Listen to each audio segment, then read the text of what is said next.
Hey, all you frontline fans, guys, welcome, webheads. Guys, this is another episode of Comic Book Weekly. So, welcome to all of you. I am Mike Spider Slayer, and I have two people above me. One is Brant Fowler. What's up, everybody? And then next I have Kat Comic Uno, which is over here. No, over there. I don't know. Over there. I'm somewhere. It's over there. She's up there somewhere. She's there. Really, she's in another state, so she's way away. So, but on the screen, we're all together. But guys, yes, welcome to another episode. We got great news to talk about. We have our wonderful top 5 highly anticipated comic books that might be on the chopping block. And of course, we're going to take your guys' questions live. So hopefully you guys will have a great time with us tonight. And so, yeah, we'll get started. And Kat, I'll hand it off to you with the news. So go for it. All right. We're going to start out with some comic news first. And first up is the 2021, there will be more Wildstorm properties explored. Honestly, I've never been a big Wildstorm fan, so this did not affect me that much. I mean, it is what it is, right? It's just one of those things where it's just I think they're just trying to bring the property back a little bit, getting these characters back in the mix of things, and seeing if it sticks, and then we'll see what happens after that. They might strike out again. I think they're bringing that back Gen 13 too as well. So I don't know. We'll see. I guess there's a few characters in there. I think Brant, you might be more familiar with it than I am actually. Yeah. I was like back when they were, still with Image and branching out. I was a big Wildcats fan. That was like one of my favorite books back in the 90s.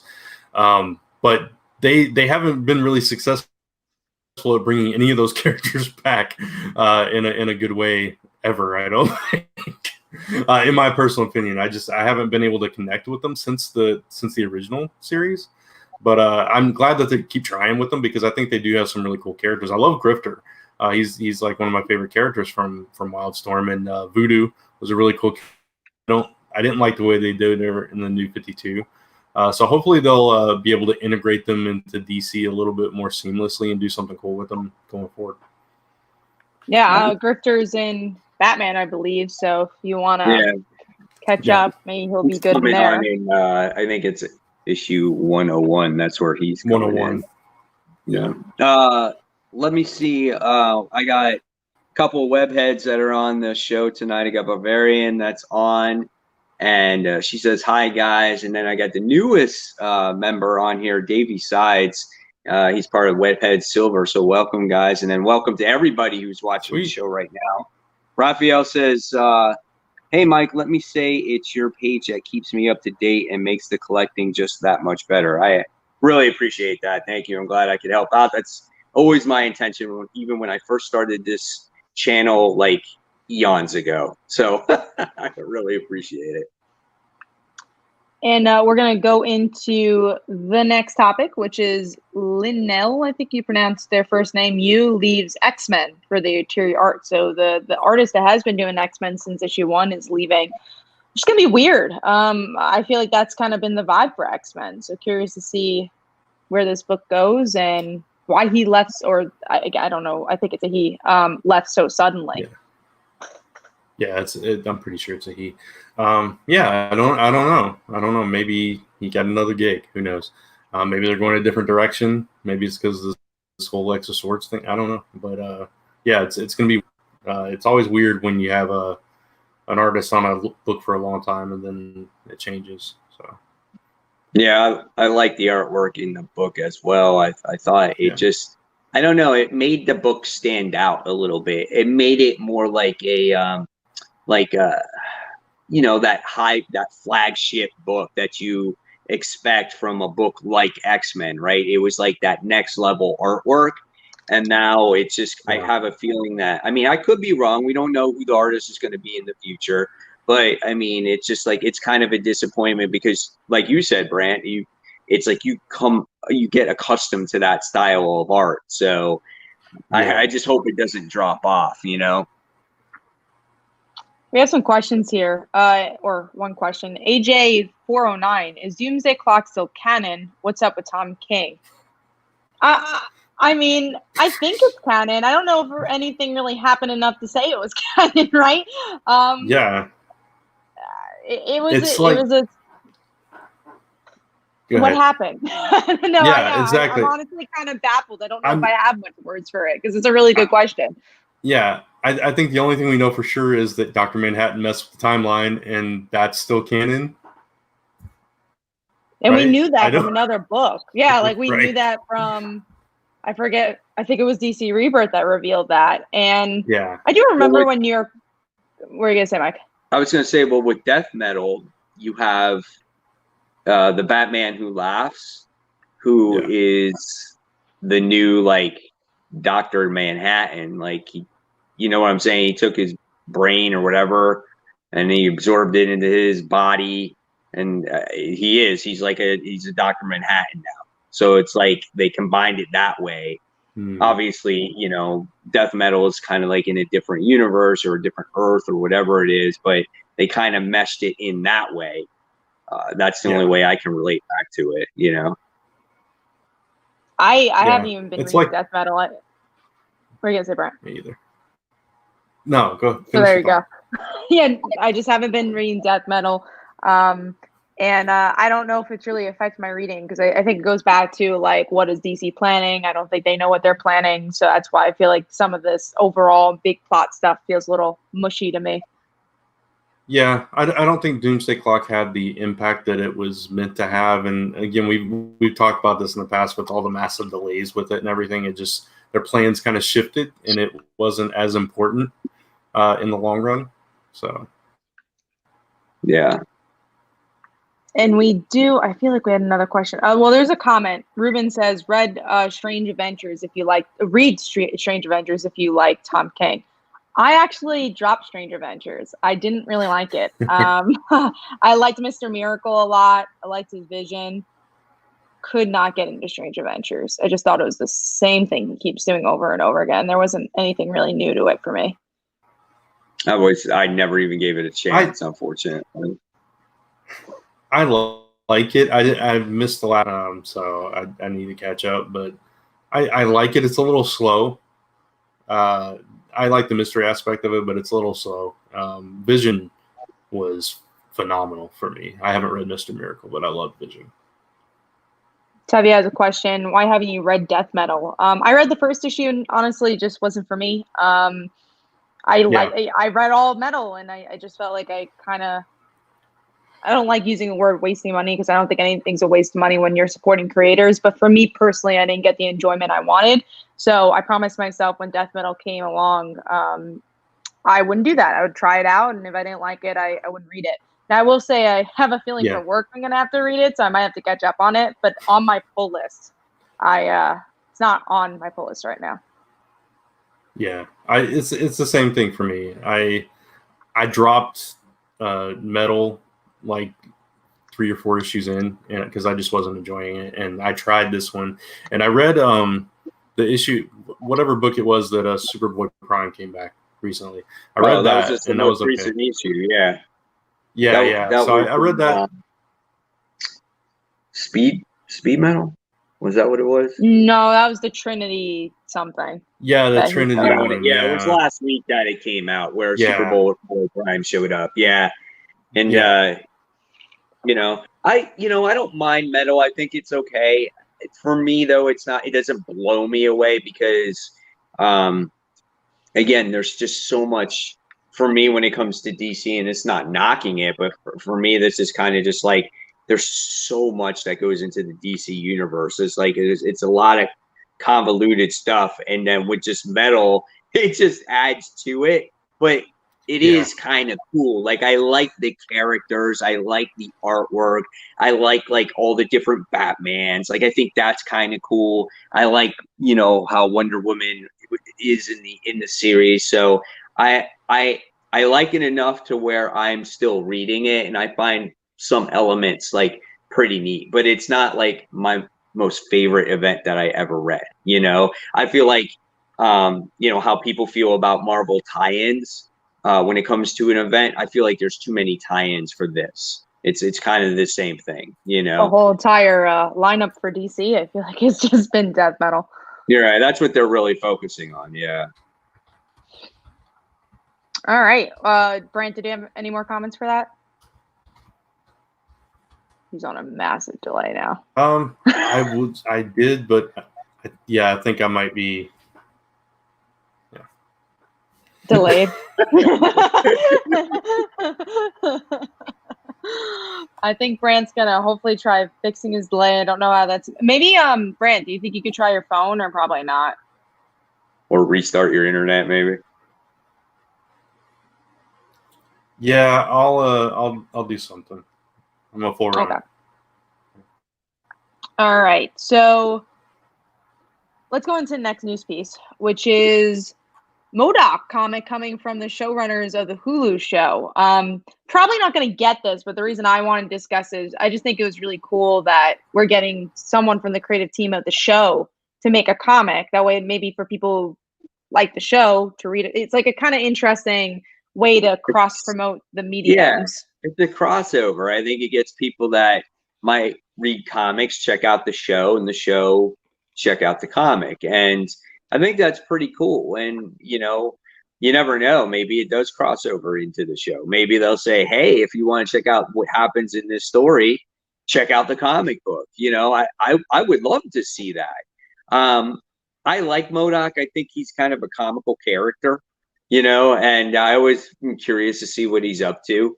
I just find it funny that it's this big thing floating around with little legs and little arms, but I might check it out just to see what it's about. Or maybe it depends on the week on how many books come out or whatnot. So we'll see what happens. Yeah, always dependent on the week. And that's all the comic news. So we're going to go into some media news, which there's a lot of big pieces this week. So let's get into it. First, just something I wanted to discuss, which was Harley Quinn getting renewed. Love this show. I love where it ended. And I'm super excited for season 3. And I'm just happy it got renewed. So that's my small little comment about Harley Quinn being renewed. Next up is WandaVision trailer. So that was a surprise. Wasn't expecting a trailer. We got a trailer. Looks really good. I think what's so cool about these shows is that we can kind of get the highbrow storytelling we know from the golden age of television, which we're at now, with these favorite Marvel properties. And it looks good. Yeah, it was kind of weird, right? It was just like, it's like, obviously they're in something, but something's not right. And just weird. But I like seeing these two together. I think it's going to be overall a good show. I no doubt in my mind. And when these Marvel shows start coming out, a lot of people are just like, oh yeah, Disney, Plus doesn't have anything, which is true. They have very little new content, but they have a lot of stuff to watch.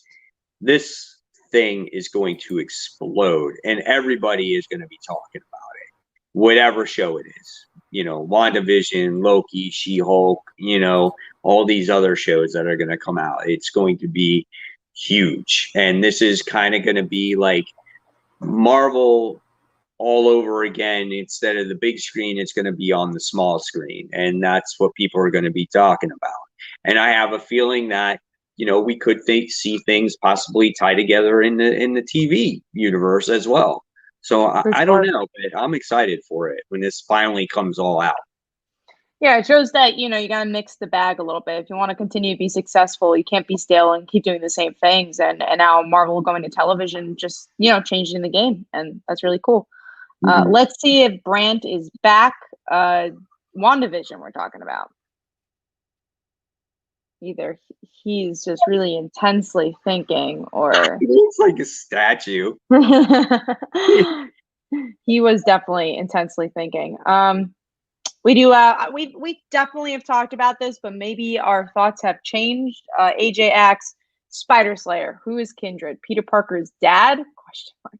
I don't think it's his dad. I have a couple of theories. I'm gonna say I'm actually I guess I could say this. I'm writing an article for Newsrama, talking about the suspects for Kindred.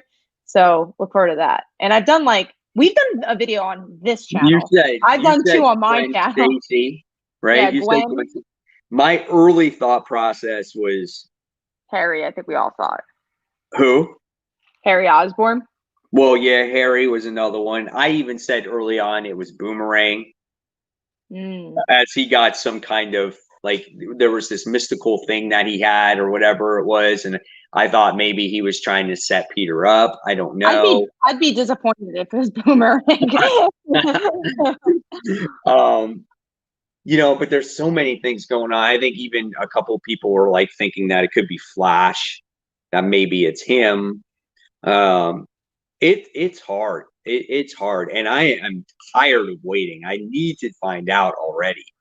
Hopefully that issue, 850. Another good theory I've heard, and I've been really thinking about, is One More Day Peter Parker would make a lot of sense, just because of how much One More Day has been involved. So that could be kind of cool. Yeah, there's a lot of good theories. Let's just hope it definitely meets our expectations. It's gonna Can be. you imagine if it's somebody like we've never seen before, and it's just Oh man, I'd be so random upset. guy? I would be so upset if that happened. It's J. Jonah Jameson. Oh, if it's him, there's so many, like, even Flash Thompson, I'd be like a little disappointed, but at least there's a lot of good story possibilities there. So even if it's someone like, oh, we knew that was gonna happen, like, all right, think about when Thor, when that was revealed. A lot of people knew it was Jane. We called it was Jane a long time ago, but the reason why it didn't matter is because Jane Foster was such an interesting character to have in that mantle. So that's why, like, I didn't really mind the wait. Yes, it was a long wait, but because it ended up being Jane Foster and there was just such a really cool story to tell, I hope it's in that regard. Like, because I think no matter what, it's not going to surprise us. So make it the character that's going to tell a good story. So we'll see what happens. Yeah, absolutely. It's a head scratcher. That's really what it is. And I'm so at the point now where it's just like, God dang, just tell me already, because I'm tired of speculating on it. Same. It's been too long. But let's get into going back to Marvel television. Marvel TV cast their She-Hulk, and it is the actress from Orphan Black. It is Tatiana Maslany. I don't even think I watched that show. So I really, like, I'm bad when it comes to actors. So like, I was looking at like images of her, and obviously there's a lot of images of her, and it looks like she could play the part, at least, you know, as for sure, you know. And she's a good actress from what I know. I've only seen the pilot of Orphan Black, but she's played like 20,000 different characters on that show. She was nominated for an Emmy. I don't know if she got if she won. She might have. I don't remember. But yeah, I think it's a great actress, and I'm super excited for She-Hulk. Love the character, and I think a TV show, there's so many possibilities. Do we not have we don't have a release date though on that at all? No speculation on that. No release date. And also, all we know is that WandaVision is coming out this year, and what's it called? The Captain America show was supposed to come out this year, but it doesn't look like it's coming out this year. So things are already delayed. I don't think She-Hulk is going to be coming out anytime soon, but it's still cool that we're getting some information about it. Yeah, absolutely. I'm excited for She-Hulk though, man, because it's kind of like Marvel's loophole to get around. So it's okay. Well, we don't have Hulk. We can't use Hulk. Then we're going to use She-Hulk, and I like that. And I think she's a cool character. Just overall, you can really explore her, and you know, you can create good depth for a TV show for her, especially like if she's a lawyer. Yeah, I think there's so many cool things you could do with it. We do have a question from Sweet Exorcist. This is for you, Mike. Would you consider doing a video with a Spider-Man reading order for beginners? I think that could be your most successful video. Man, oh man, that's a hard one, right? That also sounds like a lot of work. Reading order for beginners. Yeah, God, yeah. I mean, I would consider it. It's just a matter of me executing it, right? That's the thing. Like, I always have a lot of video ideas in my head, and when it comes to me making these videos, it takes a lot of time. Like, so the videos that you see me make, I plan them out like 5 days in advance. And so I got to create the lists and I got to create all the things. And it's cool. I like doing it. I love doing it. But then it's the editing that takes a lot of the time. And then I try to do things where it's news pieces, hot topics, and things like that. So for a video like that, that would have to be something that takes time. But yeah, I would definitely consider it. Give people a guide on where to start when it comes to Spider-Man, especially now since there's so many different volumes. But yeah, that's something that's always on the table. It's a good suggestion, and I really appreciate it. We have another question from Tevia. For you, Mike, any opinion on what's going on? I guess acting as Mary Jane will return to Amazing Spider-Man. I'm sure she will. I mean, the fact of the matter being is that I feel like Nick Spencer kind of just threw people for a loop for a second. They're like, oh yeah, Mary Jane is back. Just kidding. We're going to give her her own series so she doesn't have to be in the Amazing Spider-Man book, but yet she's together with Peter, and so she doesn't make her appearance for the longest time. So I feel like it was kind of like Nick Spencer was smart about the situation. They're together, but she's not in the book. I think also that's like an editorial thing because maybe Nick Spencer actually wanted her in the book, but I think it's just like, oh, well, we have this new series. And it really is because of COVID because, she wasn't, it's supposed to be like a maxi series or whatever. And then, the series is supposed to continue and now it's delayed. Is it even happening? So it's a bit more complicated. Hopefully we will see her. We'll see. All right. So let's get into our last topic, I believe, and that is the thing everyone's talking about today, which is Supergirl ending. So we got the news that the show, I don't know if it was canceled or not, but it's ending this season. I think there's a lot of different reasons why. A, probably COVID. B, there's a new Superman show coming out. And then C, Melissa just had a baby. So maybe she's like, all right, my contract's over. I don't want to do this anymore. So yeah, I think there's a lot of different moving parts there. I don't think the show has been as good as it used to be. I haven't even watched the last season, so I understand, but I think a lot of these other shows haven't been as good as they used to be either. Like, why is Flash still on? And it's a shame, like, their first female led series is the earliest to end, and to be replaced with the male series Superman that we've had 20,000 shows of and so many seasons of. I think that part is a shame. I just think the show's ran its course, and I think that a lot of these superhero shows have ran its course also. I just look at it and I'm like, look at how many years Arrow was on, right? And it's just like, and we've been getting these shows now for how long, Kat? How many years? Ooh, how long? Probably 10? 9 now. I think about 9 because Arrow was season 8 and then that just ended. So this should be the 9th year. Okay. So you're looking around 9 years, and then you got The Walking Dead, and you got a few other things in there. But when you're looking at those shows, eventually they really run their course. Eventually, people get tired. You got Stargirl that's on right now. That's the newest show, and then obviously the whole situation that's going on with Batwoman. So they're still on, but I just think they're just not as strong. And then everything has a fad, right? I mean, CW eventually is going to change their lineup of, what they're going to have. And it just, like anything else, it just runs its course. So it is what it is. Yeah, hopefully it's a good last season and it goes out on a high. I actually enjoyed Arrow's last season for the most part. I don't think it had the best last episode, but I had a pretty good last season. So hopefully Supergirl is the same. I think it's going to be like 20 episodes or so. So we'll see. Obviously, we're going to talk about that because that was the big news from today. So let's get into, something we've been kind of doing differently, and I kind of like that we're doing it, is talk about the main topic now. So we're going to discuss, I know Brett's not here, but hopefully it'll come soon. The main topic being that new Joker suit. So the cliffhanger of that, it kind of looks a little bit like that blue suit that everyone's complaining about with that obviously didn't end up happening with Batman.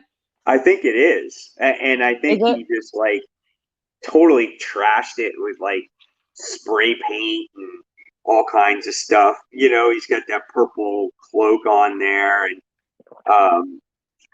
I think that's what he did. I'm totally sure that it's kind of what he did, because you look at the blue emblem on there.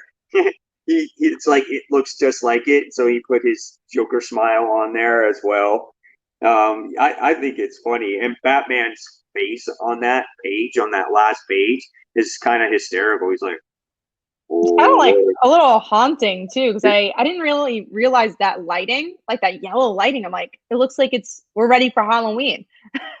Yeah, I know, but I mean, I thought it was kind of cool, and it's kind of like the icing on the cake there. Like, he's taken everything from Batman, and now he's taken that suit that really meant something special to him.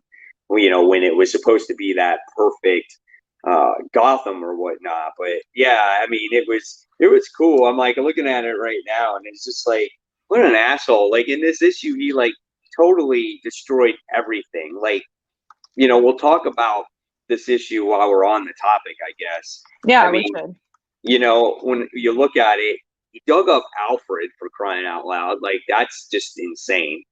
And so for Batman to see Alfred, he probably thought he was tripping once again on that, on that toxin, and so that's kind of freaky, and then that was just insane. So Batman has really gone through so much, and then when you look at Gotham in itself in this issue, it's just been torn apart by like the clowns and the Joker and everything else, and now our heroes are left scrambling around. What are they going to do? It looks like we're going to get Nightwing finally back, which is kind of cool, because Batman's just like, here, it's time for you to wear this. You're Nightwing again. And but we don't see him in action. There was a lot of standing around in this issue, but I don't know. I thought it was kind of cool. I like the moments with Harley and Bruce in here too, because she's like, dude, you just got to take Joker down. Like, you got to kill him. And he's like, no, I can't do that, Harley. I can't kill him. And in many ways, I feel like Harley's right, because the key thing is here is, when Joker comes back, what's he going to do to up this ante, So I kind of see her point of view here. And but I thought it was a good issue, and the ending was kind of cool. It'll be cool to see how this final battle takes place. Yeah, and we'll get to Brand's thoughts after, but I really enjoyed Batman a lot, and for all the reasons you said, I really liked the Harley moment, and I liked the cliffhanger, but I especially enjoyed the Bat family. I like seeing them together and just fighting together, and it was a really good penultimate issue to an issue 100. Now we are on Brand, so Brand, we did talk about the news, but if you want to talk about the Joker topic first, and then Batman issue 99, and we'll go back to some of your thoughts for the news. Okay. Yeah, Batman issue 99 was a really good issue. The Alfred stuff was, not unexpected, but freaky. And it was just, I love the way it was illustrated. It was just, it was just evil and twisted and perfect for them. I'm still enjoying Joker War. I think it's been solid all the way through. I love seeing the Bat family all together and him leaning on them finally. So yeah, pretty solid issue. And Joker's costume, it's just another mind game. So, it makes perfect sense, and it looks kind of cool. So, yeah, it'll be temporary. But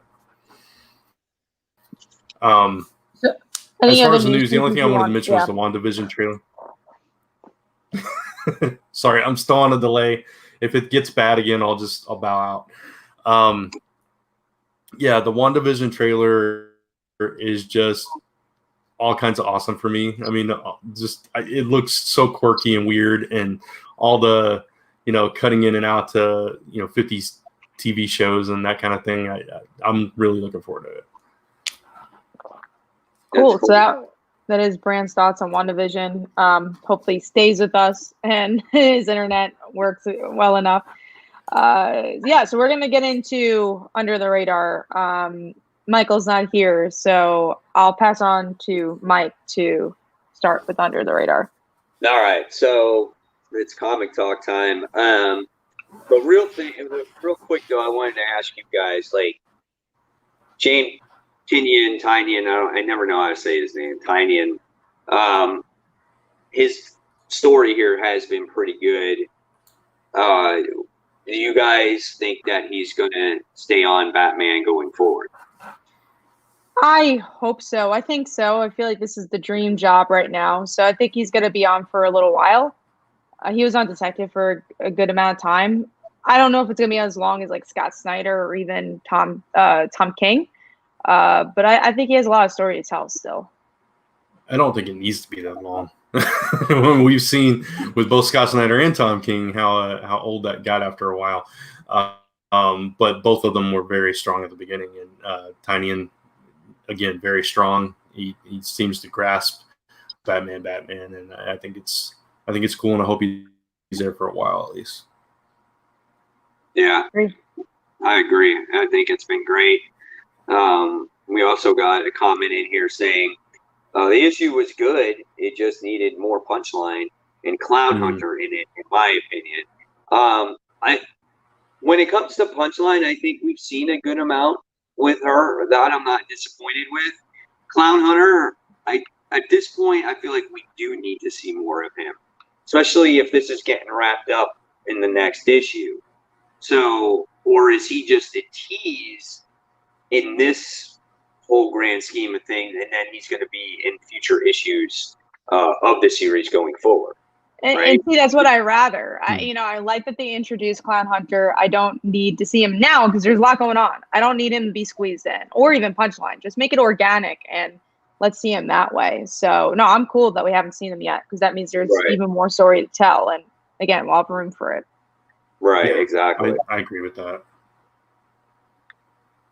Just realized my mic was not on my Yeti and it was on my earphones. So sorry if the sound wasn't as good as it usually is. All right, so we're going to go on to Under the Radar. And I'm going to hand it to Kat for her Under the Radar. This book's been going on forever. Every once in a while, it pops up in there. I can't wait until it's over. This issue, again, and I always say this every single time it does pop up. There's out of 10 issues, there's one good one. And this is the one good one. We're kind of getting closer to the end. It's Outcast issue 46. I think we have like 2 issues left. And I enjoyed this because, again, things are kind of coming to a head. We get to see the Outcasts versus their villains. I still have I did a review for this, obviously, for my channel. And I said it there. I'm going to say it here. I still have no clue what this book's about. And that's horrible. It's 40-something issues in. And I don't really know exactly what the story's about. But I like the characters enough that I want to see it through. And I guess that's a Robert Kirkman thing at this point. But yeah, all the Outcasts are holding hands. They got electricity coming out of their eyes. That's the end of the issue. Not bad. Some good character moments. See how this one ends. I hope it's all worth it after spending so much time on it. That's funny, man. Outcast. It's just like, you don't hear anything about it for months. And then all of a sudden it's like, Outcast, there it is. Secret Outcast. But it's not in my top 5. So, but it was an Under the Radar. So it was, again, a good issue. All right, Brent. So it looks like you have Goosebumps, Secret of the Swamp, issue 1. It was digital, so that was under your radar. So tell us about it. Yeah, the digital came out this week, and the physical comes out next week. For anybody that's curious, it was pretty good. And the reason I wanted to read it in the first place was because Yasmin did the art for it, and she did a variant cover for The Last Ember. So I was like, already invested, and it's Goosebumps, so I've always try stuff like that.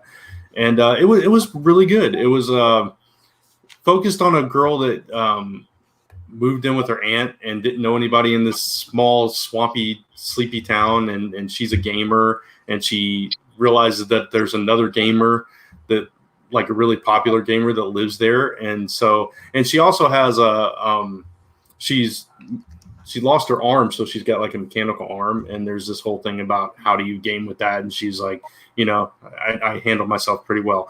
And but the whole thing is, this whole town is like, there's rumors about monsters and that kind of thing, and it's kind of cheesy and everything, but then they run into an actual werewolf. So it was classic Goosebumps, but fun. And the art and the story was really slice of life. So I think you'd like that aspect of it, Kat. But yeah, it was a good first issue. From what I saw from the panels, it looked really slice of life and fun in that way. I'll have to give it a shot. It looks fun, sounds fun. We also got $5 from Jesus, so thank you, or Jesus. Thank you so much for watching the show. Yeah, thank you. Yeah, thanks so much. It's awesome. Glad you're enjoying it. We also have a question. Where'd it go? I lost it now. You remember who said it? I thought I did. So Mike Manhattan? It's the last question I see. Oh, AJ409, going back to the Batman thing, said, which suit was it before he Jokerized it? So if you read, was it an issue 2 of this Joker War thing? We got to see if Batman, he has an actual suit where it's used for, I guess, when he was to save Gotham, that he would wear. It was like this blue suit or whatnot. It was kind of cool. So it's just the suit that Joker stole. It just graffitied it up with spray paint. That's all it was. So Batman will probably destroy it because his dream will never come true. Just like all his dreams. Yeah, all his dreams are crushed. I have no family. I have no life.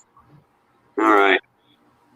Let's see. So I guess we'll go on to my under the radar. And this is thanks to all the people out there that are like, you need to read this, Mike. Why did you stop reading it? Because I only read the first issue of it. This was Hellions issue 4.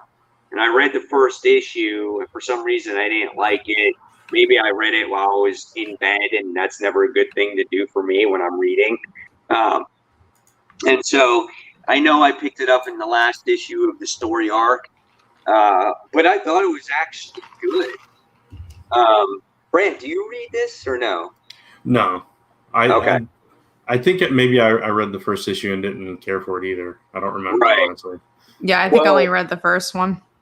Maybe. Well, spoilers, like Madeline Pryor gets shot and looks like she gets killed in this issue.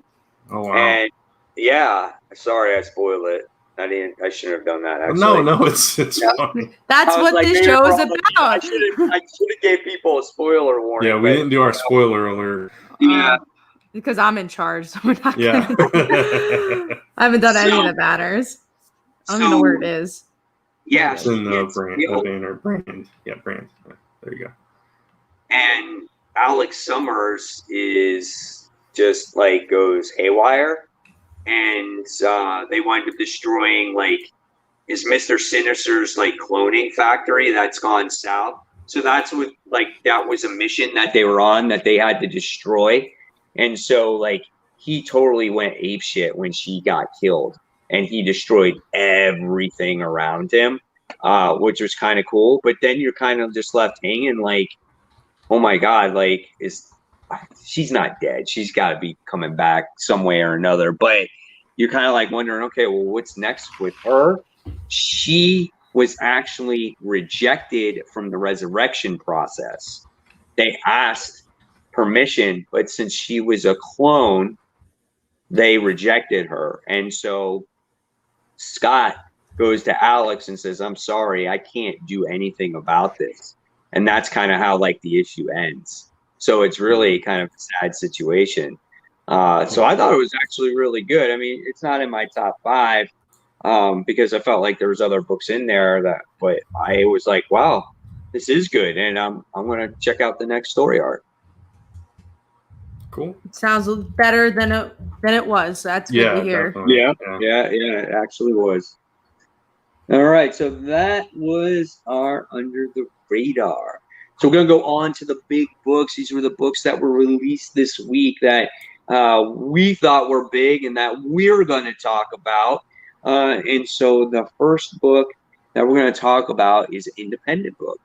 And this one is from Image Comics. This one's done by Chip Zdarsky. This was a lot of buzz. And this was Stillwater issue 1. What'd you guys think of it? I was shocked by this. I went into it not knowing anything. I just knew Chip Zdarsky wrote it. I'm like, all right, let me give it a shot. The cover looks really cool. It was just really well written. From the first 2 pages, you see him get fired. You're like, shit, I like this guy. And then you see his friends, and then he has a bad day. Obviously, he's throwing up after he drank too much at the bar, and then he realizes he's getting a lot of money from this estate he didn't know about. So he's like, all right, I like money. Let's go.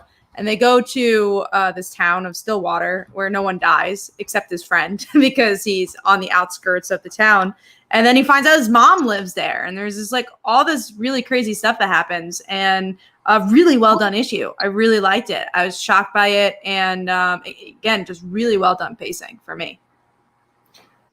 Yeah, I actually really liked it too. And I'm nothing against Chip Zdarsky. Just a lot of the times his stuff doesn't connect with me. But this one, it really did. For all the reasons Kat said, it just kind of, it pulled you into the character, and then it pulled you into the town, and then the overall story of, oh, he's actually from there. And that kind of, sorry, spoiler, but it was just, I was totally invested, and it took me by surprise. Yeah, definitely. And it's just kind of weird because it's like when you found out that you go in there, you're pretty much invincible. But if you leave there, you're vulnerable again. Yeah. And I thought, wow, that is really weird. I can't wait to see all the stories and everything that's going to go into this comic book, And then just like, who brought, like, he got a letter saying that he had an inheritance or something like that. I think it might have been the mom. You think it was the mom that did that? To lure him back into the town. I don't know. I think that's what's so cool about this book is that you just got the right amount of information, and there's so much other possibilities. You really don't know where the series is going. And then our main character, I forgot his name, but he definitely has a short fuse, and it gets him in a lot of trouble. And I think that could continue to plague him as the series goes on. Yeah. See what ends up happening.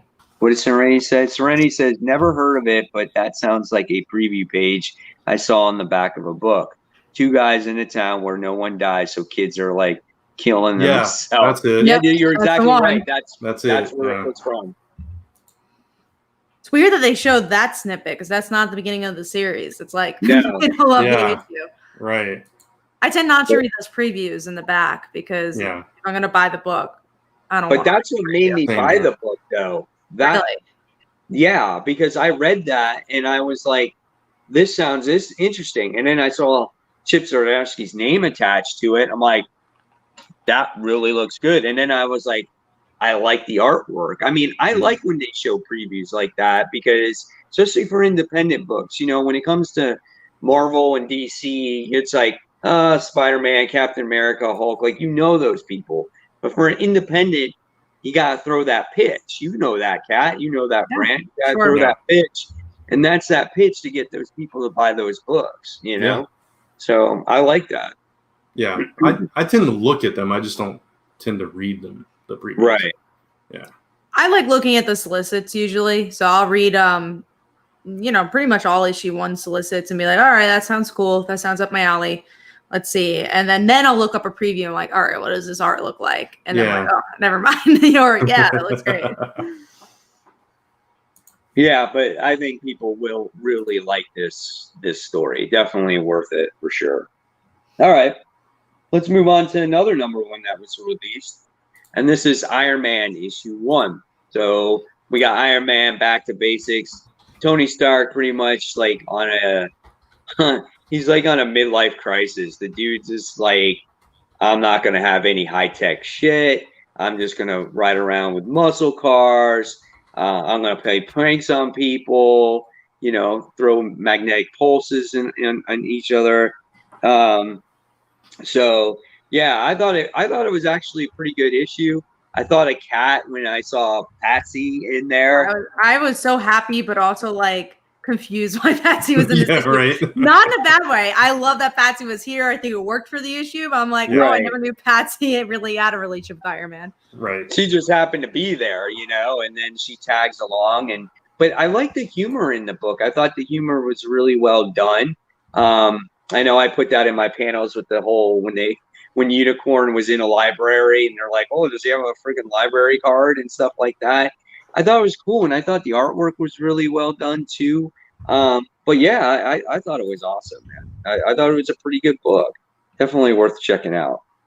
Yeah, this was like finally Iron Man's back. I thought it was a really well done issue. I liked the art, and I liked that it was back to basics, but it didn't feel that it was trying too hard to go back to basics. It had something new to say about like social media and Twitter or whatever.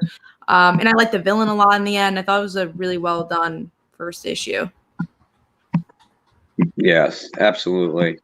Yeah, that Twitter thing was hilarious actually, because it's just like, he's like, no matter what I do, like I can't do it right. And he's just like, this is part of my like little midlife crisis because everyone's dogging on me. So screw this. I'm going to close my account.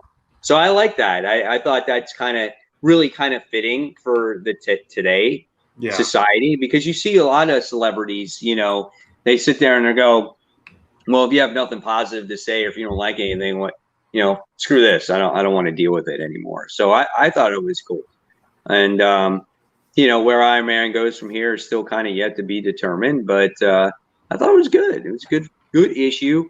I think I like this issue better than what I read from Dan Slott's run. Oh, yeah. Oh, for sure. Absolutely. Even though Wasp does show up in this issue, and she's like, yeah, bye. Yeah, that was kind of just like, they were just kind of like, he was like, I don't want to spend any time on this. I just want to let everybody know is that they're not together.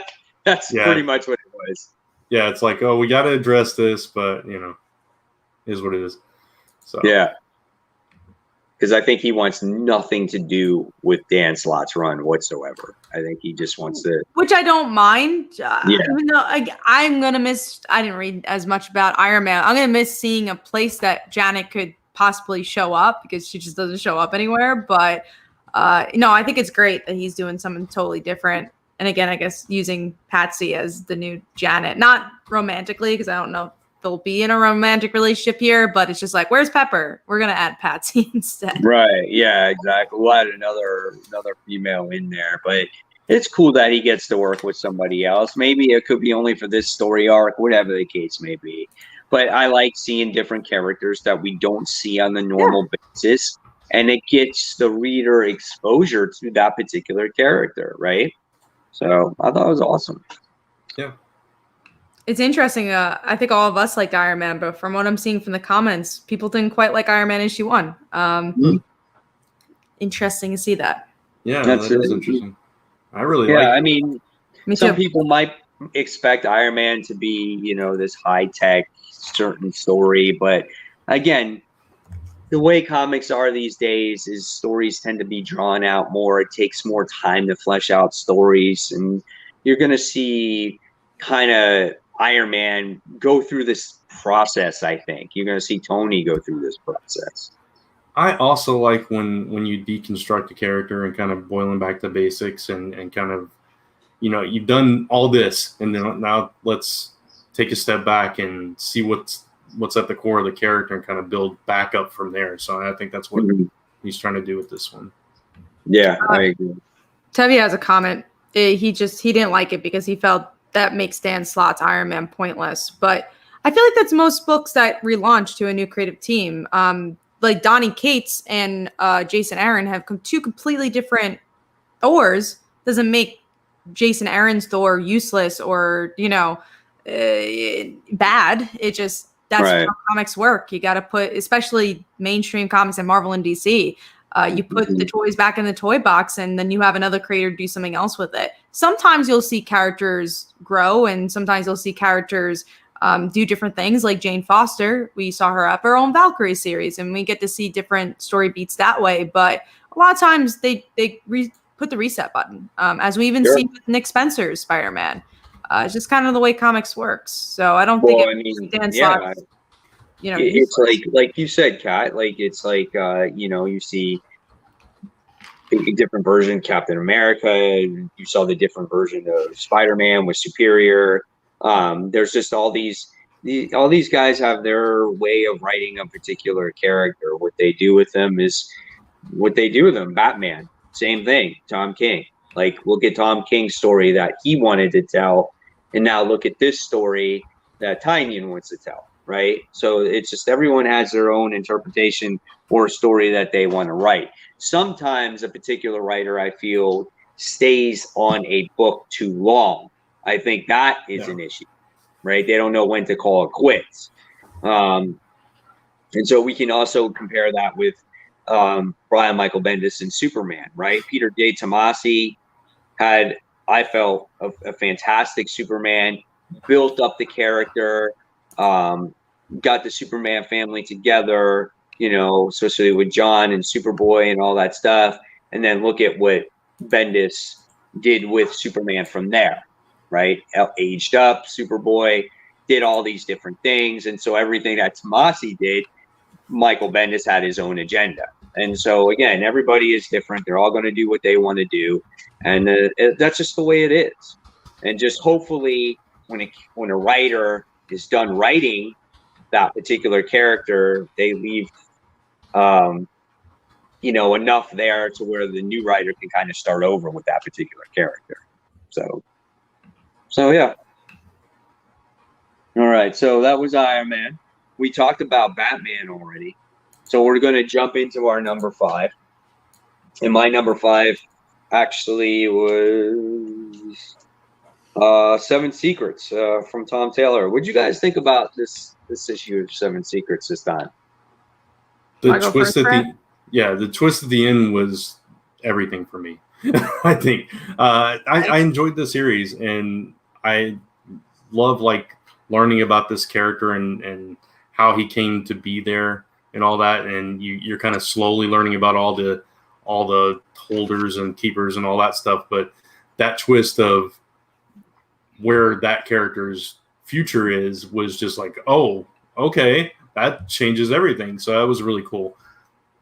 I like this issue a lot because of that. You know, I think a second issue is always really hard because it's just like a pilot for a TV show. Like, how do you keep doing the same thing with still being fresh and still keeping to the structure? And this did a really good job at, you know, our main character, if he's our main character after the end, he wasn't in the first issue. Now we get to see him, what his life was like, him not really growing up with his parents, but them still being there and learning more about the society. And the ending really made it for me, where you find out the narrator doesn't make it. And it kind of goes back to that parallel we kept talking about with Saga, where it's kind of the reverse. I mean, spoiler alert for Saga, but it's kind of interesting how that's being played with. And I really like this issue a lot. And absolutely. I agree with you for everything that you said. You want to know, you really want to know, like, what this boy has gone through, and you go through his, you know, everything that, you know, he went through in school, and the ending was just awesome. I just love it. And just, again, the character work in this book is phenomenal. And right away, again, he makes you feel for these characters. And it's just like, you know that Tom Taylor has a special gift if you already feel for characters in issue 2, for characters that you have nothing about, you know? And I think that's awesome. So overall, good book. If anybody out there has not checked out 7 Secrets, go ahead, check it out. Absolutely. You know, all my expectations so far have been met for sure when it comes to this book. So great stuff here. All right. So, Brant, what's your number 5? My number 5 is actually Stillwater. Cool. All right. And Kat, what's yours? Mine is Dead Day, issue 3, not 5. Issue 3. I've been really my number 6. Yeah. Your number 6, so close to it. Yeah. It was a good week for comics, so it was kind of hard to make a top 5. But this was a really interesting issue where we get to see a little bit more of that drama between the mom and her ex-lover, and her bringing her ex-lover to the house, which is kind of cool. Oh my God. Right? And then the big reveal that that's his son. I was like, whoa, that's crazy. And what I really love about this book is the communication. I think other books would make that drama, like hiding that secret is the book. And this, I have a feeling the husband knows about the son and knows about this guy. And I think that's a special, different type of story to tell. Yeah. I also liked that with the friend that killed him, that it wasn't like this big thing. It was just like, dude, it was just money. I'm greedy. Yeah. I love the simplicity of that. Yeah. He stabbed him in the back, man. He was a freaking greedy person, you know? The ending, I was just like, this husband must really, not the guy with the biker helmet, but the husband must really like his wife, like really, really love her, man. Because for her to even go out and do this, and trust her too, because it's like, whoa, that's a good relationship. Yeah, and then now it's just like, and now she brings him to the house, and he's all shot up again. I just thought it was crazy. And then you got the boy dealing with his little girlfriend or whatever out there, whatever they're doing. My girlfriend, my girlfriend. You made that very clear. Yes. And she's like, oh, okay. But the wannabe girlfriend, right? Yeah. Yeah. And that's what's cool about this book. It's like so many kind of interesting, different type of relationships that we don't usually get to see in comics. I really enjoy it. I enjoy the characters more than Dead Day. I honestly don't even know what Dead Day is really about. Like, I don't, the actual people coming back to the dead's like, whatever. But these characters are super interesting. Mm-hmm. Yeah, this is a good book. Yeah, I love the characters too. And it's like, nothing is like paint by numbers here. It's all like, it feels like real life, it's like, you don't want to be my girlfriend? No, I just want to save you. I just really want to kill you. Or kill you. Or sacrifice you, for our weird cult. Yes. So weird, man. It's good though. I can't wait to see what happens or how long it goes, but great story. I'm glad we've discovered this one, Oh, for sure. These are the ones that are hard to find because this one's from Aftershock. So, sometimes these are the books that, tend to slip through the cracks and you don't realize that it's there. Because some shops don't don't carry these books. Like you have to special order these or make a request, like if you see it through previews or whatever the case may be.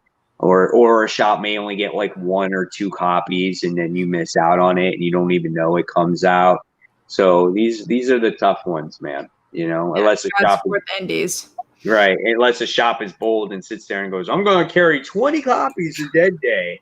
That's very bold. Yeah, that's very bold. You don't see that, So at least this is why you got the internet to, have people like us tell you if this book is good or not. So I definitely suggest that. We actually have a couple questions, so we're going to answer those. So Jason A., just because we've actually got a lot of people asking this question, wait, is the 3 Jokers in the main DC universe? I actually, I did an interview with artists for the book, and I asked the same question. And they said there are story threads that could be picked up. If people decide to pick it up, they can.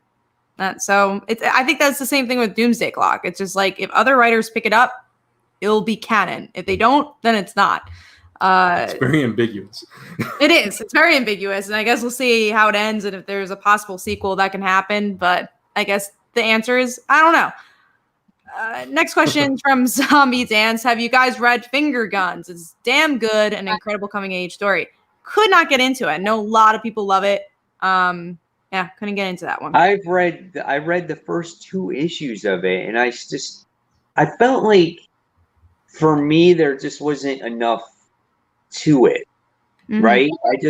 I felt like it lacked in the story. It was just kind of like, hey, we got these finger guns. Hey, we're just all of a sudden, and I just was like, I don't know. I just couldn't grasp it. Like when I look at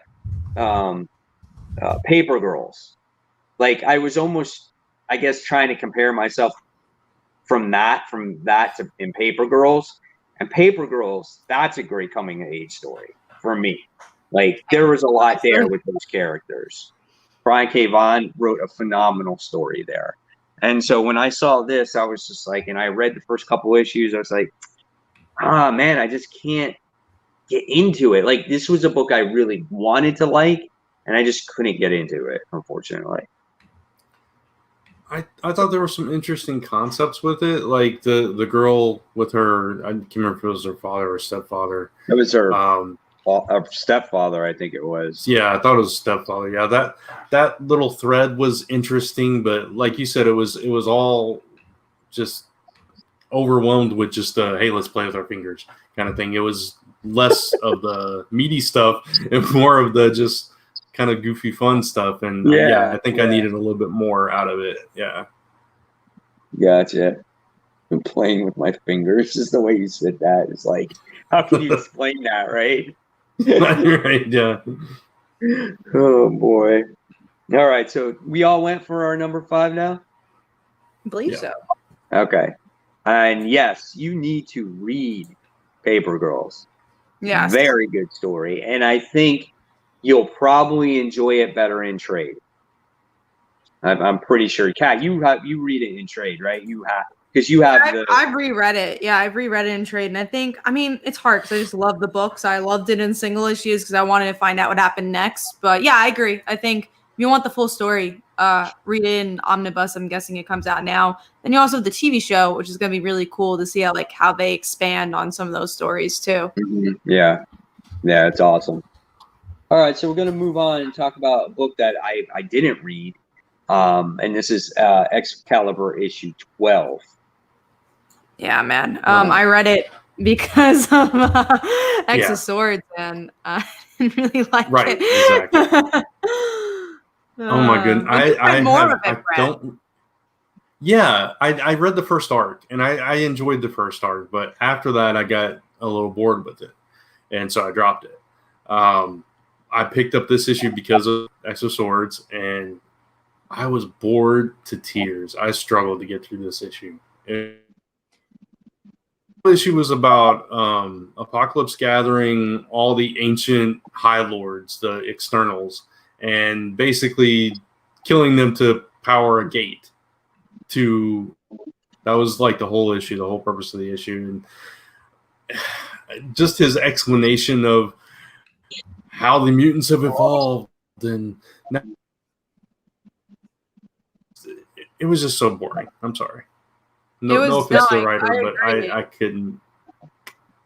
Yeah. See, I didn't pick this one up because I knew it was like kind of like a prelude to X of Swords. So I was like, I'll wait to pick up Excalibur when it ties all together into the chapter. Yeah. So I'm like, that will be the only one. You're smart.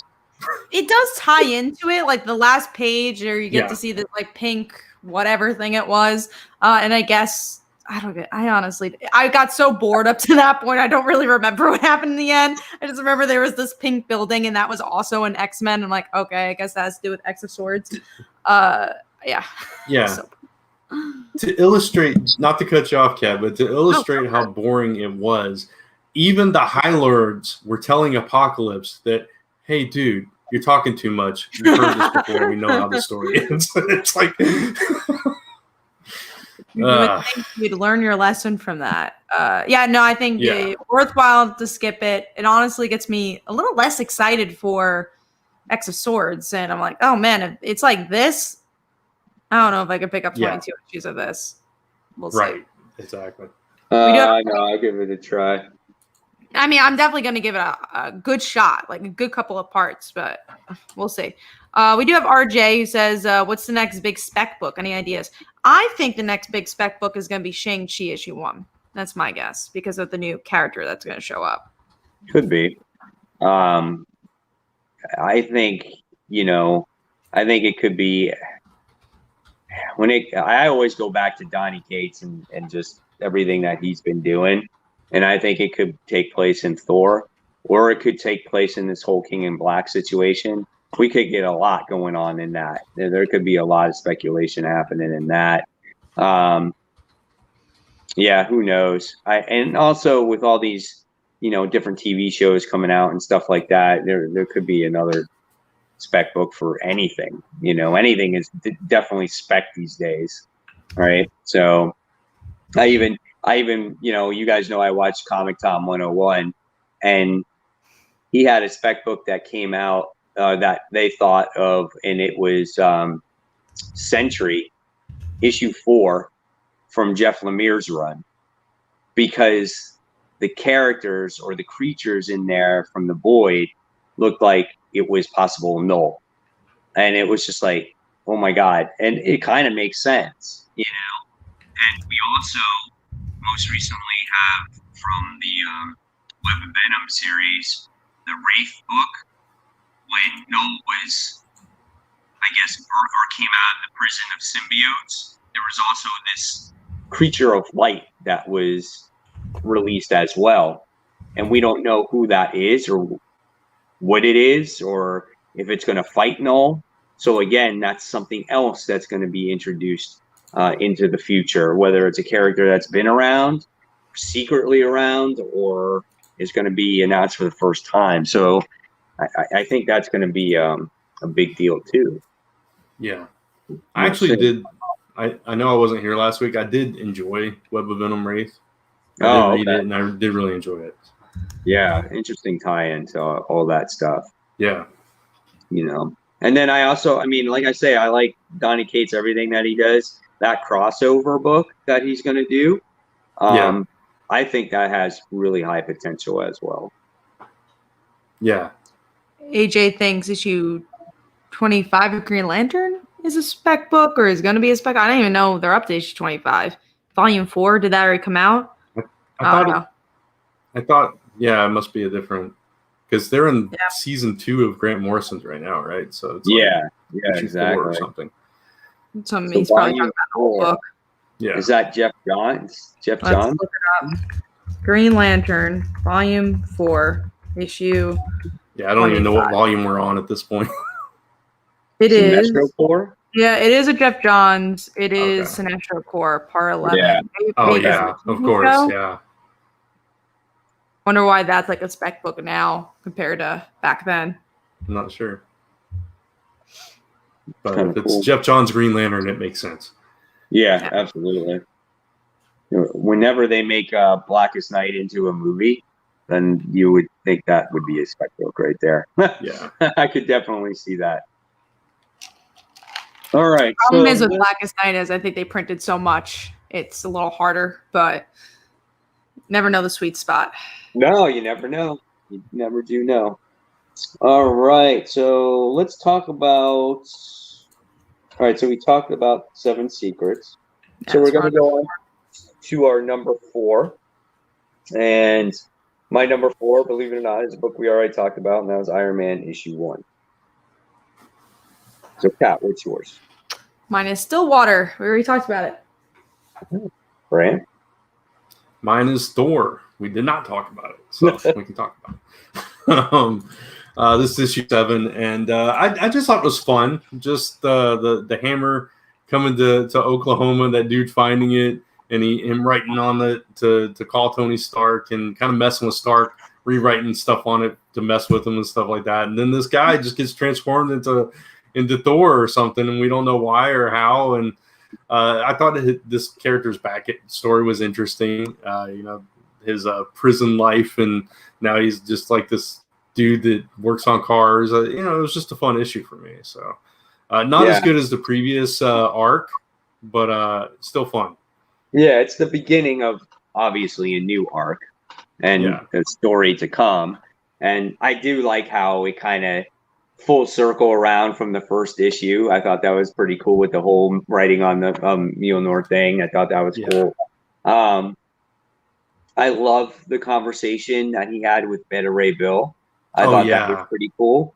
Yeah, he sits there and says, "You need to be my second in command, preparing for the worst." And I thought that was pretty cool. Yes, we have that other character, lifting the hammer and becoming a Thor-like character, which means that anybody and everybody right now can lift that hammer. Right. And it's just like Thor is becoming unworthy, and we're possibly getting other chosen people to lift this hammer. It's pretty interesting. I don't know kind of where we're going at this point, but that's what makes this book so good right now, Yeah. Either that, or it could be that Thor's thinking he's unworthy all this time, when really it's the hammer that's messed up. Maybe. It could be. So maybe it's confused. It doesn't know who is who or whatever, Yeah. So maybe that's how supposedly this falls in the hands of Thanos. Thanos, yeah. They did a lot of referencing to Guardians of the Galaxy. Back when Beta Ray Bill was in there, and what happened to Thanos, they touched on that, how he got sucked into the black hole, his consciousness was somewhere else. So there's a lot of things that are going to happen in this book. I'm really looking forward to this. I think he's got a lot of story to tell. Curious also to see if this crosses over with any other books or whatnot, Silver Surfer Black or anything like that. But I thought this was a really good book too.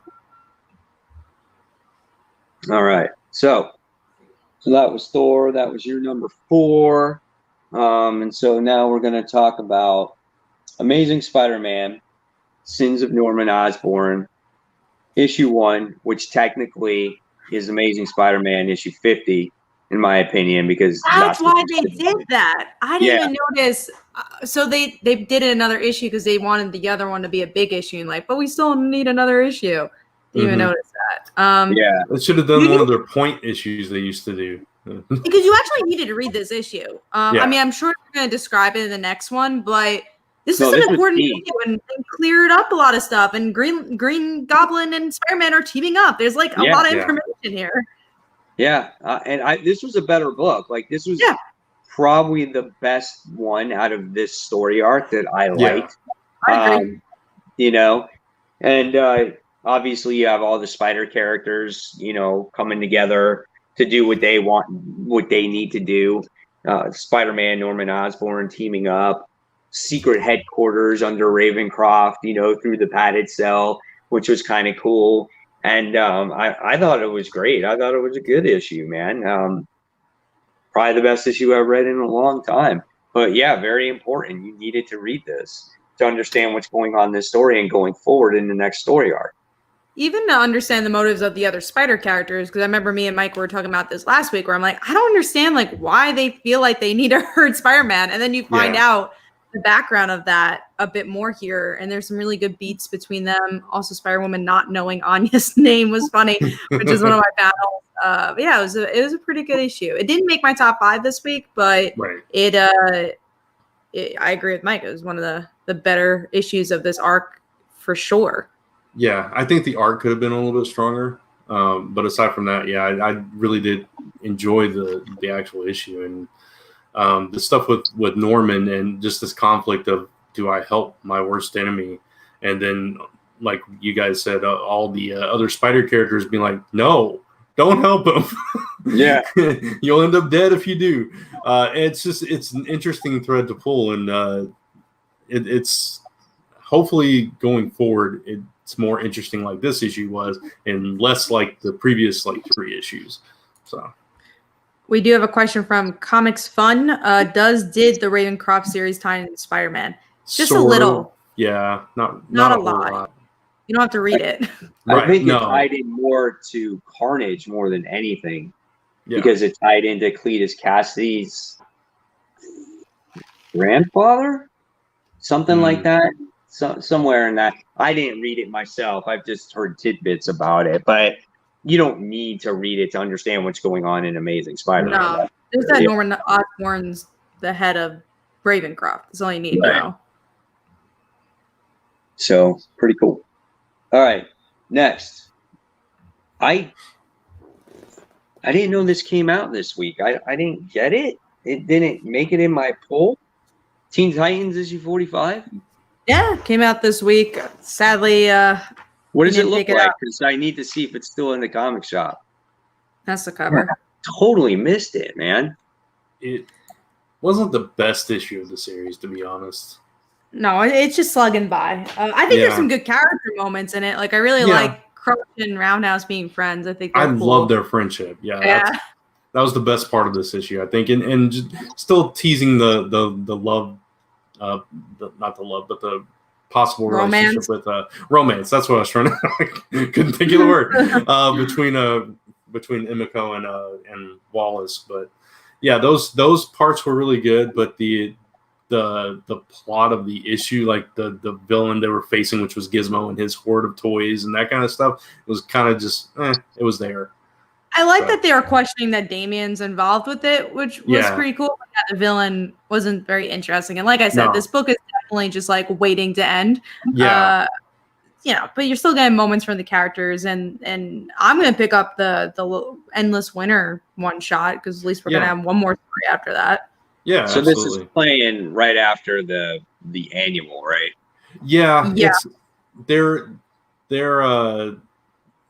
like Kat said, they think Damian's involved and stuff, and Red Hood shows up, and he's like, "Leave Damian to me," and that's kind of where that leaves off.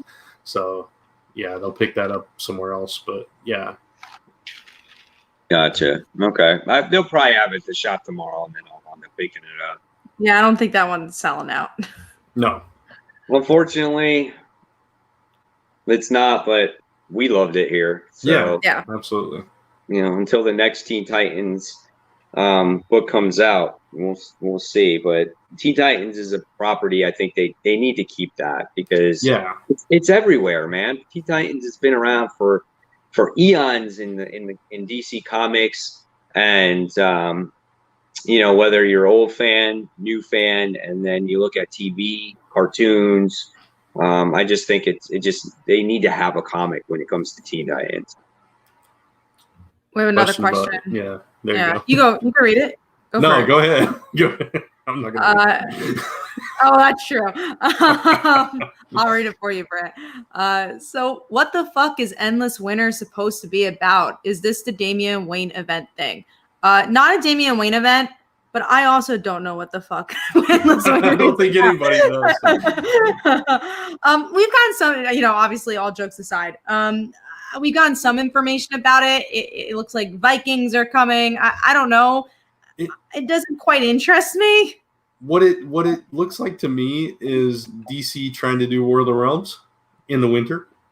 That's kind of that's the vibe I got from it. But yeah, basically some kind of I'm assuming some kind of ice-based character is involved with this, or it's like the whole world is turning to ice or something. And I don't know. We've only got tidbits about it, so we don't. It's a holding pattern. It's what it is. It's a holding pattern until DC wants to come up with what they're going to do next. That's basically what it gives them time to make series or create something or get things on the table. And that's what it is for the entire month of December for them. Which is so ironic that it's a book about like freezing things and they're like they're like frozen in place with their own stories at the same time as they try to come up with new ones. It's a commentary on their own current situation. Yeah, that's what it's actually about. Yeah. It's the subtext. We got another comment. I think RJ said, "Glad I'm not the only one. I just see it advertised in almost every book I've heard that Tynion had been told to hold off on using Damian for certain stuff during Joker War due to the event coming next." Oh. So maybe he's involved. Nothing that we know about right now. Right. So, I mean, in my eyes, maybe Endless Winter will be the best comic event of the year. And we all laughed at it, Yeah. It's happened before. Right. Like, yes, rarely, but I mean, but do you remember Black Vortex? Like, yeah, true. That was good. That's true. Yeah. And that actually was a really good event. Like, that really exceeded our expectations. Mm-hmm. So maybe others don't agree with us, but us as a group, we really like that book, So you never know. All right. So next. I just want to, we're not trying to hate on DC. We're really not. We want it to be good, and we like some other stuff. It's just, for me, it's certain things just aren't connecting right now. And yeah. Go ahead. I was going to say, I think it all just depends on what's going on with the companies. Right now, DC, I think, has a lot of rough terrain, and it's something we've done with Marvel. It's something we've done with the indies. It definitely, and we've talked about books we did like from DC, like Batman. We're all really enjoying Batman right now. We're talking about Teen Titans that we enjoyed. Hopefully next week we'll talk about Suicide Squad we really enjoyed. But it's also a little hard because there's not a lot of books coming out from them. So yeah. Three Jokers. I mean, we love Three Jokers. We all like that a lot, Yeah. So, I mean, some of the stuff they have is good. It's just unfortunate that for me, I'm upset that they're canceling more stuff. Like I wanted to jump on Batman Beyond. I said this last week, and what are they doing? They're canceling it. Why? Yeah. Why do you need to cancel Batman Beyond? Like it just blows my mind. There's virtually nothing left to read at this point. And that's what's frustrating, you know? Yeah. Yeah, it's like, oh, go ahead. I was just gonna say, I think that's why it is what it is right now. How we're talking about, just because we're also critics as well, and we try to look at the positives and negatives. And right now, sadly, there's been some negatives over there. Yeah, and also it's like all of us have certain characters that we like, and unfortunately, some of those characters either don't have books or we're not enjoying the current stories that they're being told. Like Mike's a huge Green Lantern fan. Mm-hmm. I don't guess you're enjoying Grant Morrison's run though. So I haven't even read it. Haven't even read it. Yeah, it's not the same. It's just like I believe in all the Green Lanterns being in a Green Lantern book, and unfortunately, for the most part, it's just How in there, and it's not. I don't like that version of How. I don't like that weirdness. You know, I loved Kyle Rayner. That's what I liked back in the early days of that. And I loved how Jordan, the way, Jeff Johns wrote him. I even liked Robert Vendetti's Hal Jordan. Like, I even liked that. Not when he was like, when he went all rogue and had that gauntlet and everything, but after that fact, like, I really enjoyed that aspect of it. But now it's just, you have all these characters and they're just left on the table. They're just sitting there. And that's just very unfortunate, you know? And again, the Green Lanterns are not the only one. There's a ton of other lanterns out there that are not being used. And this is going back now to just all the DC characters that are not being used or not being written. And that's just a sad thing. And that's very upsetting. I think Sweet also mentioned earlier, Endless Winter is just going to be going into the reboot next year. That's also the issue. We know there's no reboot next year. There's no reboot. It is confirmed that there is no reboot. So that's why, like, you scratch your head, like, where's this going? So why are they canceling everything? Yeah. And why are they only focusing on digital books? And, like, as people that really like physical books, it's kind of hard to see that. And it's a new generation of comics. It's a new thing, and we're all trying to transition to it. And I personally don't think what DC has been doing is helpful for the comic book community. It's helpful for DC, but I don't think it's helpful for comics. And I think that's also kind of in the struggle as well. Yeah. I definitely see that too. So, all right. Well, any other comments that we have in here? We got a lot of chat on there. Let's see. Yeah, I've been trying to share them. No questions yet, but if you guys have any questions, let us know. We love answering them. Yeah. All right, so let's go forward. So we talked about Teen Titans, right?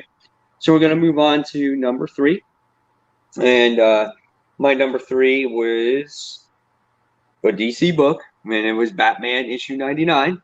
Like I said, there's no hate on Batman and anything Batman related for the most part when it comes to me. So.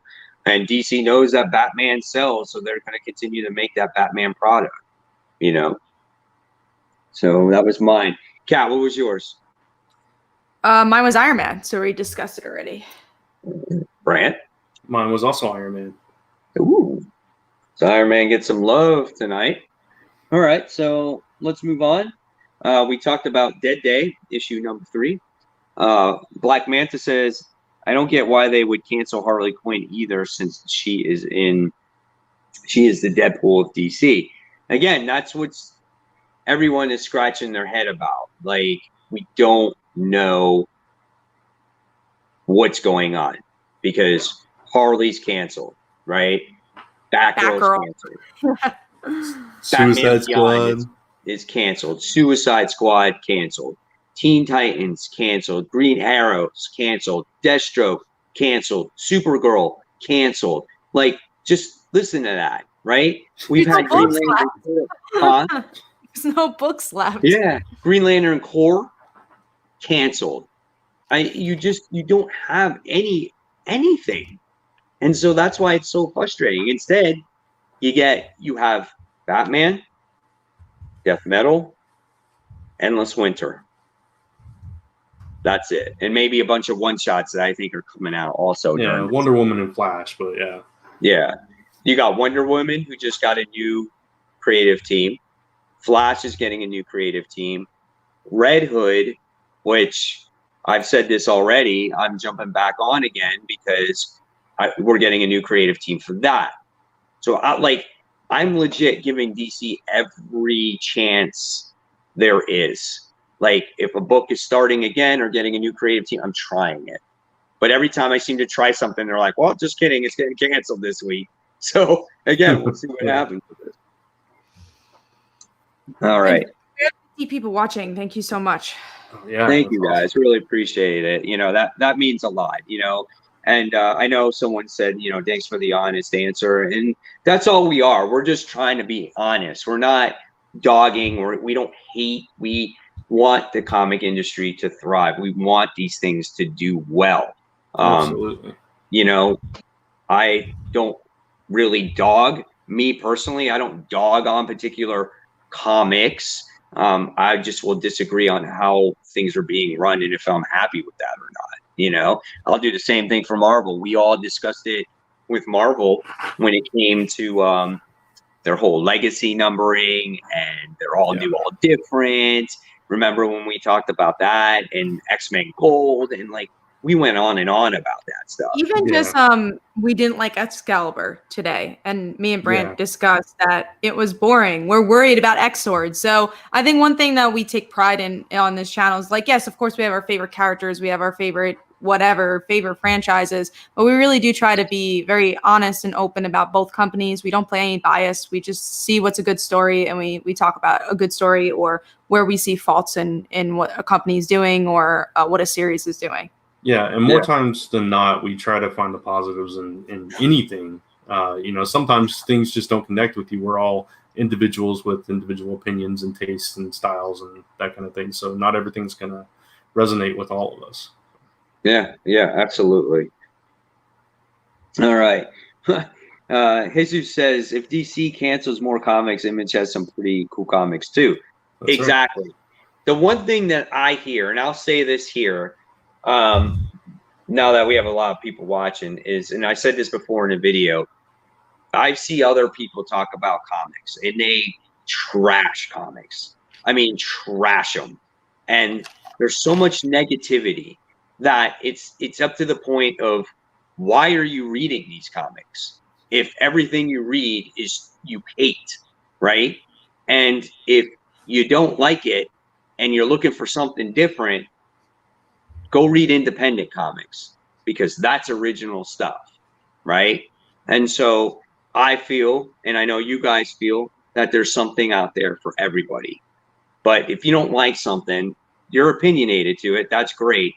But you don't have to trash it to the point where you say it's garbage and it's trash and you curse it out and you hate the artist or the writer for it. Like, that doesn't make any sense. Yeah, how do you hate a human being? It's just like, if you don't like it, then move on with your life. And yeah, I think that's what's so cool about the comic book medium, just what Mike said. Like, if you don't like Marvel or DC, there's indie comics that are telling superhero stories. Like, there's a new Steve Orlando book. It's going to be a superhero book. Everyone says it's great. It's from Image Comics. So it's like, even if you're just like, oh, well, indie's only slice of life, it's only horror, it's like everything but superheroes. You have books like Invincible. You have superhero books in the indie world. Or you can go way past that and look on Kickstarter and see how awesome books are over there. So yeah, I don't see the point of complaining. If you don't like what's going on with Batman right now, then don't freaking read Batman and wait until another writer comes on. Like, the complaints. And I agree. I feel like this, in anything, there's too much negativity, and we got to try to bring the positive and talk about the things that we love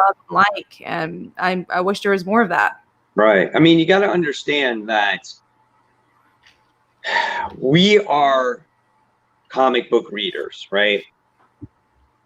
But we're not the only comic book readers. And in order to make this medium grow or continue, is we have to attract new readers. So if that's the younger generation and we have to write towards that younger generation, then let those writers do that, because that's how this medium is going to continue to thrive on. If not, then it's going to crash and burn like everyone predicts that they say that it's going to happen. All comic books are going to die. This is going to happen. It's because you, the people out there, are putting all this negativity out there for it. If there is a negative comic or something that you don't like, find the positive in it and at least say something about that. Or again, don't read it or don't talk about it. You know, it's just like, if you really don't like a book, just don't mention it. Right. And even if there's a negative, there's a way to talk. Like, again, we didn't like Excalibur. We said, oh, it was boring. But we said, oh, maybe because it's the reason we weren't reading that book and it wasn't our flavor. And I think there's a way to say criticism without saying it's shit, it's horrible, because nothing's shit or horrible. Someone put in their time and effort to do it, and they put their best efforts into it. So nothing's bad or horrible. It just might not be your taste, and that's okay. And then I going back to what you're saying, Mike, like people say, yeah, comic books are dead because of SJW, blah, blah, blah. We could go into that all day, but it's just like comic books are not dead. Even if, let's say, comic book shops close. Let's say Marvel or DC aren't around anymore. Comic books are still not dead, because look at webtoons, look at tapas, look at these young kids, millions of views these things are getting. That's a comic book. It might not be a physical comic book, might not be the comic you're used to, but it's still a comic. So comics aren't dead. I just think that the way we read them and consume them might be different in the next 5 years, which, you know, we'll see how that works out. But yeah, I don't think comics will ever be dead. Yeah. I don't know. You see young kids seeing these, you know, see us on TV or other comic book reviewers on, on YouTube, and they say, oh, this comic is trash, this is garbage, and this is that, and this is that. Why is a young kid going to want to pick up a comic book, right? Why are they going to spend that $5? Oh, I'm not spending my $4 on this, you know? So by you putting out that negative energy, that detracts from people picking up this stuff. So try to find the positive in books. Talk about the good books, you know? If there's something that's not that great, that's fine to let people aware that maybe a book is not great, but let's do it in a tasteful way. There's a way to do it, right? So, all right, I'll get off my soapbox. I'll let you guys get off yours too. It's just something that bugs me when I see it sometimes, you know? All right, so let's see where we at. I don't even know where we're at. Oh, your mic is a little, whatever it's called again. Let's see. He'll come back and hopefully it'll be better. Yeah, I think we're getting ready to talk about X-Men, if I'm not mistaken. Probably X-Men, which I sadly didn't like that much this week. I think because, I don't know, I just feel like it's kind of losing. We're talking about X-Men, I think. So we're again. X-Men? Yeah. I think that's where we're at. Okay. So, let's talk about it. X-Men issue 12. Issue 12. Yeah, I was just saying, I feel like I don't know how to feel about X's stories. I thought it was a little drawn out. It was really exposition heavy. And I just want to see the main X-Men. It's been a little bit too long since we've seen them. Yeah. I think this was obviously a lead in or to get you to understand why this is going to happen. And I think it was a lot to digest, in my opinion, right? I just felt like it's like, hey, I'm the Sumner. This is my land. These are my people. This is what happened. And so you're kind of just like, wow, there's a lot going on here. You know, we talk a little bit about a sword, and then Apocalypse is like, oh, well, I'm going to do this and that. So I don't know. This is a hard one for me. I want to really get excited for this, but then I'm afraid that I might get let down a little bit. But I kind of trust Hickman, because when it came to Dawn of X and House of X, I was like, all right, we'll see what he has. And I loved it, right? I thought it was really well done.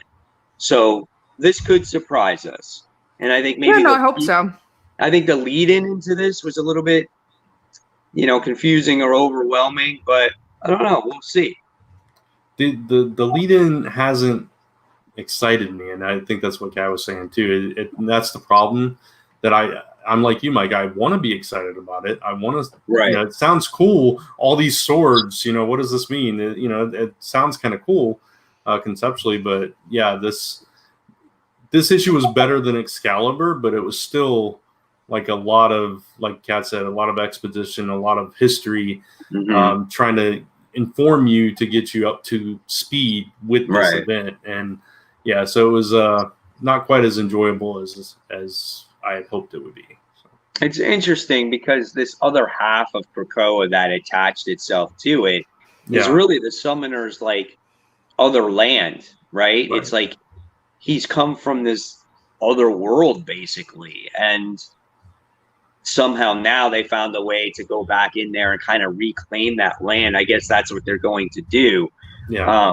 How they do that, the journey through that, I don't know. It's up in the air, but we'll see what happens with it, I guess, right? Yeah.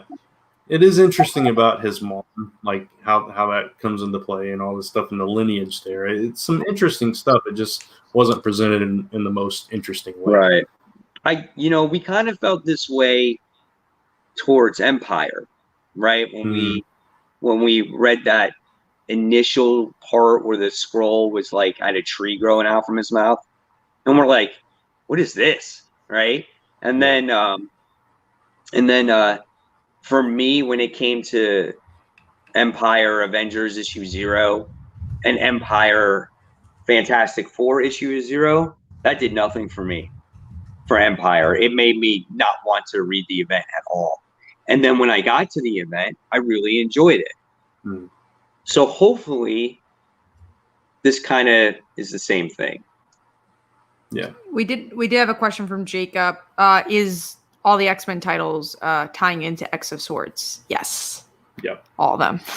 Every single one. So it's a chapter at a time. So each book is a chapter.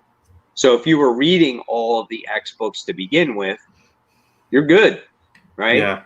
But are you? Yeah. But were you? Yeah. I was like, reading 2, and that's it. So for 90s readers, it's like, and I've made this comparison before, it's like Executioner's Song. It's like exactly one part in one book. Yeah. Or even because I just did an article about this, Batman No Man's Land. That went on for a year, and it was like every title, and you had to really read every issue. So I was only reading Marauders and X-Men. So we're gonna see how this goes, and I will not drop Marauders and X-Men. I might either have to read every part, which it seems like is what I'm doing. If I really don't like it, I might just have to be really lost when I read Marauders and X-Men. So I currently read Marauders, X-Men, X-Force, Wolverine, Hellions. I guess I started reading that. Trying to remember what else there was. I don't even know. X Factor. X Factor. I didn't like that, so I didn't read that. Yeah, X Factor. No Excalibur. No New Mutants. Yeah. I think I'm currently reading X Factor, X-Men, and Marauders. I dropped X-Force. So I think that's the only 3 I'm reading. Cable's out too. Forgot about that. Oh yeah, Cable. I read Cable, so I'm reading 3. Yeah. So there'll be some extra books in your list, I guess, if you want to, get into this story and see what it's about. I'll check it out. Why not? What the heck? Unless it gets really bad, then I'll stop it. Right. But, we'll see what happens. All right. So that was the X-Men talk. So let's go on to number 2. Kat, what was your number 2? Mine was Batman. I already talked about it. Okay. Brant, what was yours? 7 Secrets. My number 2 was Stillwater. It's so funny how Stillwater was all in our number 5. It was like in different places, right? Yeah. I feel like we've all had a pretty similar top 5 this week. Mm-hmm. Just all in different places, arrangements. Yeah. All right. And so we talked about Thor, so we'll just jump right into our number 1 book. My number 1 was Thor. And what was yours, Brad? Batman. Batman, and then Kat. Mine was Seven Secrets. There it is. So we all had the same books, but in different slots. That's pretty so cool.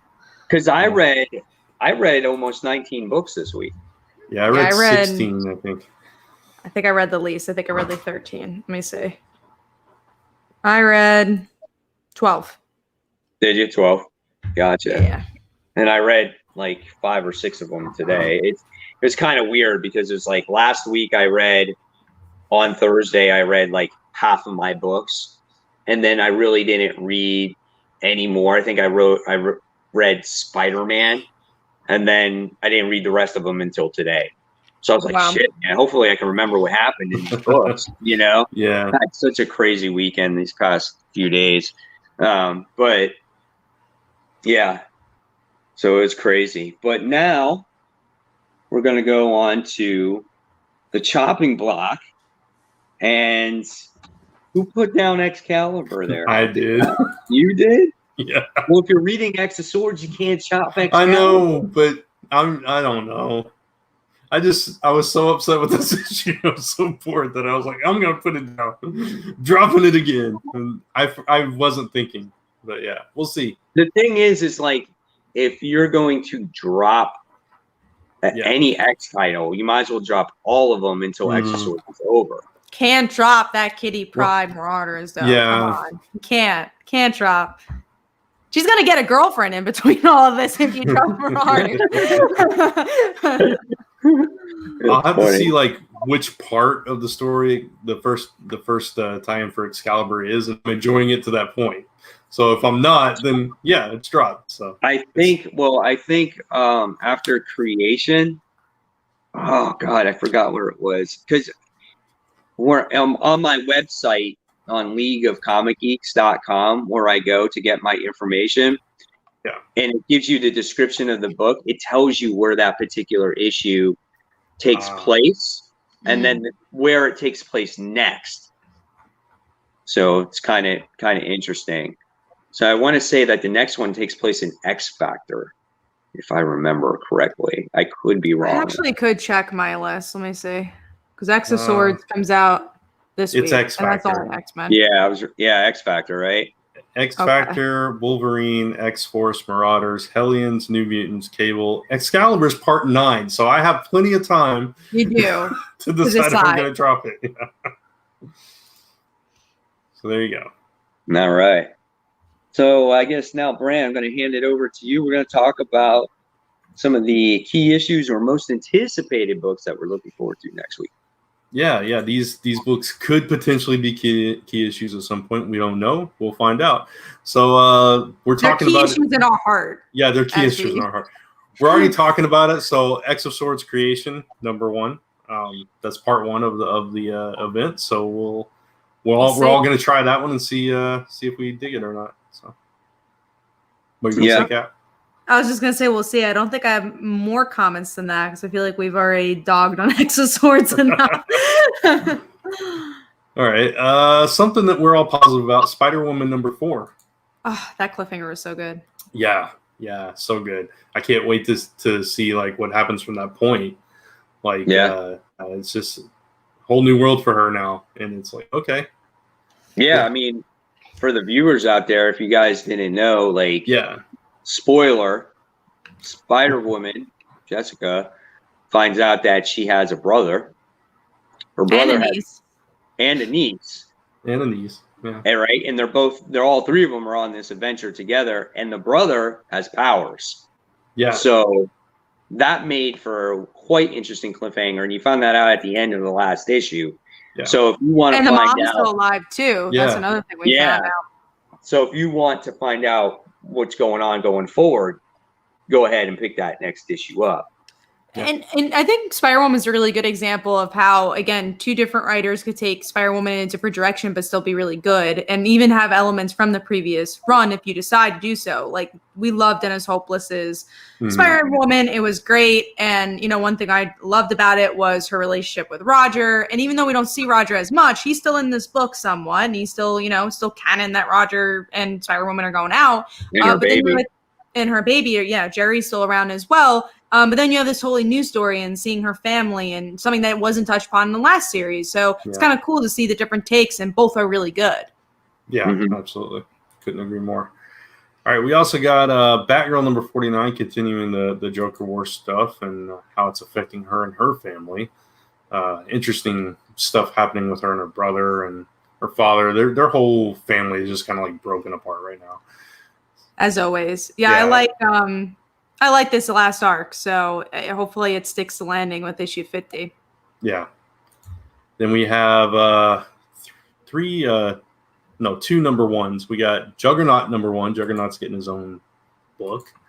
That's interesting because he's it's got to be interesting being in the mutants world your entire life, but then you can't be on the mutant island. So hopefully they explore some of that. Yeah. I mean, it's funny because when I did my most anticipated video last week, I called him a mutant, and I knew he's not a mutant, but you're so used to, and people made that comment. They're like, Juggernaut's not a mutant. It's done by magic. And like, I knew that, but it's like, you're so used to him being around all the mutants. It's like, you kind of already consider him a mutant by default. Yeah. I mean, he was part of the X-Men at one point even. Yeah. So it's like, it's kind of hard not to make that connection. Let's see. And we also got Immortal She-Hulk number 1. I'm actually going to give it a shot. Excited. I'm so excited for this book because she's the Hulk character that really hasn't been involved in Immortal, which is crazy because she's gone through stuff that she should be involved in Immortal. Like she's died, PTSD, all this crazy stuff. So I am really curious about where this is going to go. And Wing is writing this. So it's not another writer. They're not doing another, just the title to use it. It's like part of the story, which is cool. Yeah. And like in Empire, she supposedly died too. Again. And so she died again. So like, what effect does that have on her now? Yeah. So I don't know. And then maybe we'll get some answers where she goes in the future. Like, I really hope we get that. I hope it's not like the end ? Yeah. Type of thing. Because I want her to have her own book back or be involved somewhere. Yeah, I wonder because I don't read Immortal Hulk, so I don't know like what the vibe is and all that stuff over there. But I wonder if they'll address Thor at all in Immortal She-Hulk because they got that whole empire. Yeah, I don't know. I don't know. We'll see. There's a lot of unanswered questions, but if we're gonna get a She-Hulk TV show, she's definitely got to come back. Yeah. And Brant froze.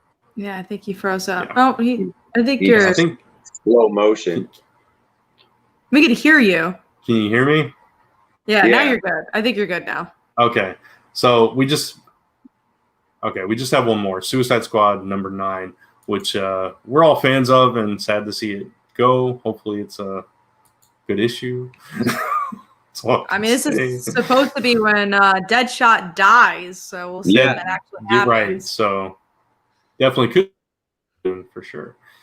Yeah, this is going to be tough, man. If this really does happen, and then the series kind of ends, and you're wondering, okay, well, where's Deadshot, right? I mean, and again, it's another book that we're losing, unfortunately, and this is a book I love.